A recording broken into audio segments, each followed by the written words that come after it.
Now, cost of capital, that is in simple terms, it means cost of raising finance. Okay, that means cost of raising finance.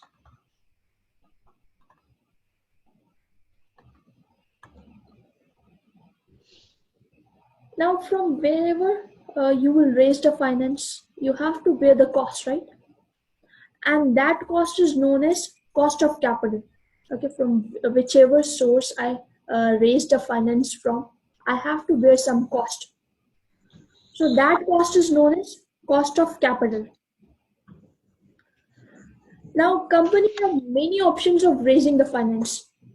Many options of raising the finance. But in F9 and P4, we will assume that company will raise the finance from 4 sources. Okay, in F9 and even in P4, we will assume that company will raise the finance from 4 sources. That is debt, equity, bank loan, and preference shares.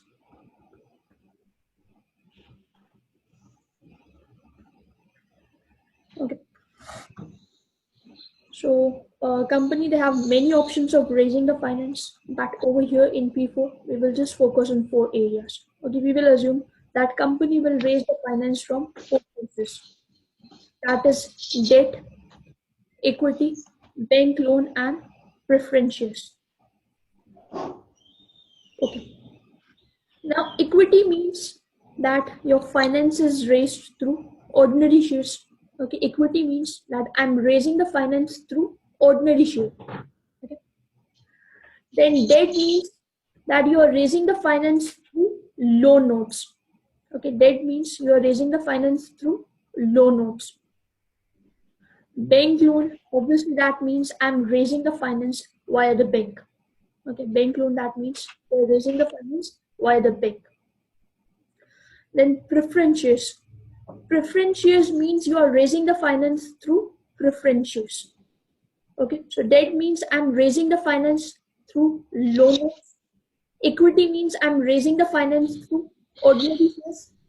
Bank loan means I'm raising the finance through bank. Okay, you went to the bank and you took a loan from the bank. Okay, then preference shares, that means you're raising the finance through preference shares.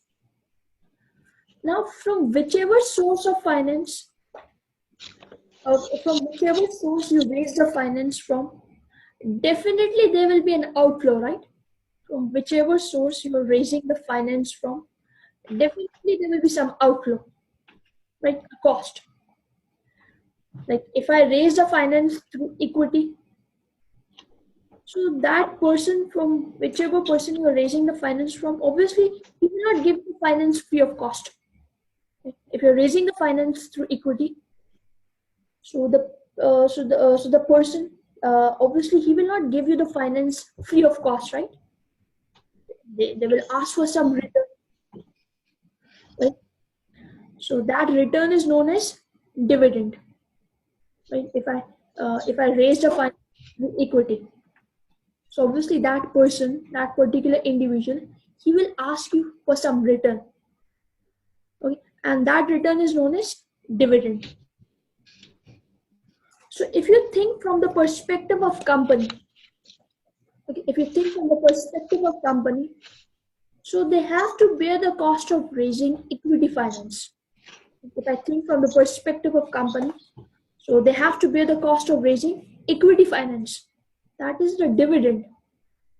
Okay. For the shareholder, it is a dividend, and for the company, it is a cost, right?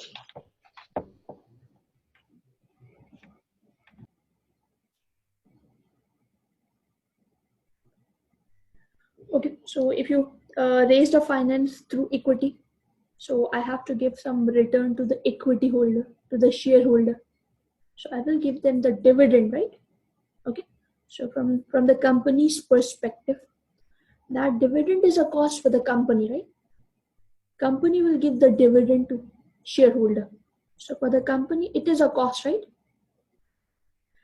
Okay, so this cost is known as cost of equity. Okay, this cost is known as cost of equity. And this is basically, for this we use the term KE, cost of equity. We use the term KE, cost of equity. Okay, so if the company raised a finance through equity, so they have to pay a dividend. So that dividend is a cost for the company. Okay, so this is known as cost of equity, and that is for that we use the term KE, cost of equity. Similarly, if you raised a finance through loan notes, okay, and that is also known as interest paying instrument. Okay, that is known as interest paying instrument. So if I raised a finance through loan note, so again you will not receive the cash free of cost, right? If you raised a finance through loan notes, so you will not receive the cash free of cost. They will ask for some return, right? From whichever person you're raising the finance from, obviously that person will ask you to pay the return, right? They will not give you the cash free of cost, right? They need some return. So company will pay interest on loan notes, right? On the loan notes, company will pay interest, and that is known as cost of debt. Okay, that is known as cost of debt.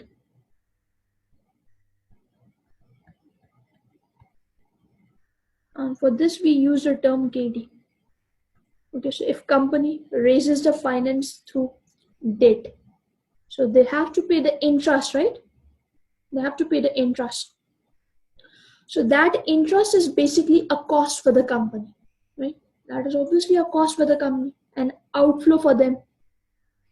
Okay, so this is basically known as cost of debt. And for this we use the term KD. In fact, over here, we will use KD 1 minus T. You will use cost of debt after tax. Why after tax? Because due to the payment of interest, your tax will be saved. How? Now, basically, interest that will be recorded as an expense, right? In your P&L, interest will be recorded as an expense. Okay, so don't you think that as a result your profit will decrease, right? If I record the interest as an expense in my P&L, so my profit will decrease, right?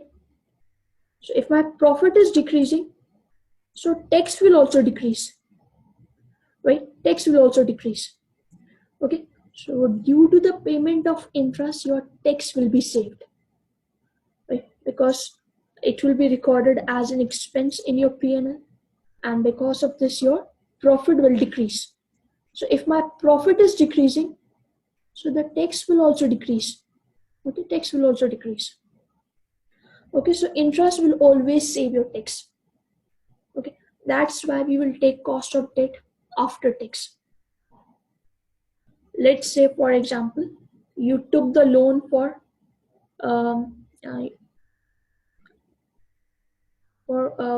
you took the loan which is carrying an interest of 5%. Okay, you took the loan that is carrying an interest of 5%. But you will not say that this is my cost. This I'm paying this 5%, so I will not say this 5% is my cost. Why? Because due to the payment of interest, your tax will be saved, right? Okay. So you will say that although I'm paying 5% tax, although I'm paying 5% interest, but due to the payment of interest, my tax will be saved. Okay, so 1 minus the tax rate. Let us say the tax rate is 30%. Okay, so it means your cost of debt, that will be now 3.5%. Okay, now you will say that this is my cost, right? This is my actual outflow. Okay, So with regard to debt, we will due to the payment of interest, your X will be saved. Okay. So if I raise the finance through equity, so its cost is known as KE, cost of equity. And if I raise the finance through loan notes, through debt, so its cost is known as cost of debt after tax, KD1 minus D. Now, if I raise the finance through bank, so bank will ask for some return, right? Right? If you raise the finance through bank, they will ask for some return. Right? They will ask for some interest. Right? You have to pay interest on your loan. So interest payment, that is again a cost for the company. Right? Whatever interest the company will pay, that is a cost for the company.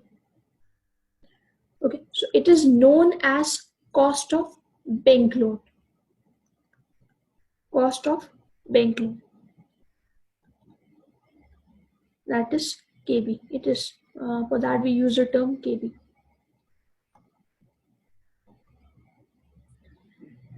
Okay, so if I raise the finance through bank, so I have to pay the interest, right? So that interest is a cost for me. Right? That is a cost for me. Okay, so that is your cost of bank loan, KB. For that we use the term KB. Similarly, if you raise the finance through preference shares, so you have to pay preference dividend. Right? If I raise the finance through preference shares, so you have to pay preference dividend. Okay, so from company's point of view, it is an outflow. And that is known as cost of preference shares,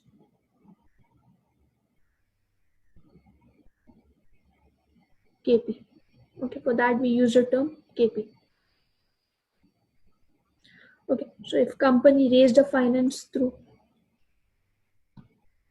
if they raise the finance through preference shares, so they have to pay preference dividend. Okay, they have to pay preference dividend. So from company's point of view, it is an outflow. Okay, and it is known as cost of preference shares, KP. Okay, so if I raise the finance through debt, I have to pay interest. That is a cost for me. Okay, and its cost is known as KD1 minus D. If company raise the finance through equity, so they have to pay the dividend, right? Again, that dividend is your cost, right? That is known as cost of equity, KE. And if you raise the finance through bank loan, okay, if you raise the finance through bank loan, so again you have to pay the interest, right? So that interest is your cost. Okay, so cost of bank loan, that is denoted with KB. And if I raise the finance through preference shares, so I have to pay preference dividend. Okay, I have to pay preference dividend. So again, that is a cost for me, and that is basically known as KP. Okay. Now you know this has even become a routine practice. If you take cash from someone, so he will immediately ask you that what return will I receive? Right? If you just go and take cash from someone, so he will immediately ask you that what return will I receive? Right? So whatever return you will pay, that is a cost for you. Right? Whatever return you will pay, that is a cost for you, right? So that is known as cost of capital. Okay, so cost of capital, in simple terms, it means cost of raising the finance.